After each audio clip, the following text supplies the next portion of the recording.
questions are coming in.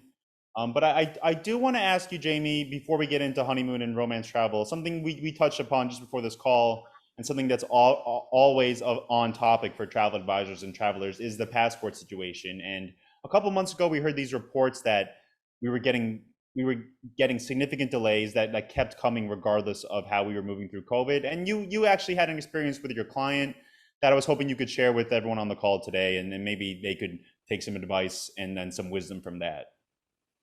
Sure.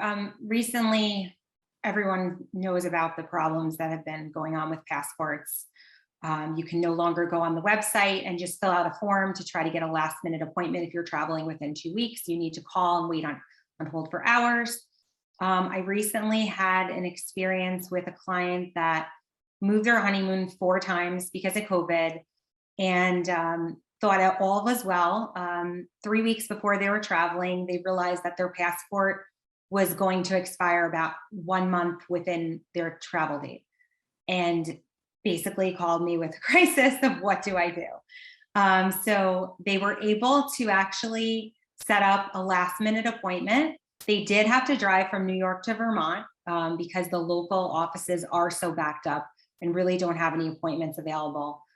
So they were able to successfully get their passport, but it's definitely something that could be common with someone that moved their trip so much, not realizing to double check things at the last minute. As much as you tell them, they're just not thinking of that protocol constantly.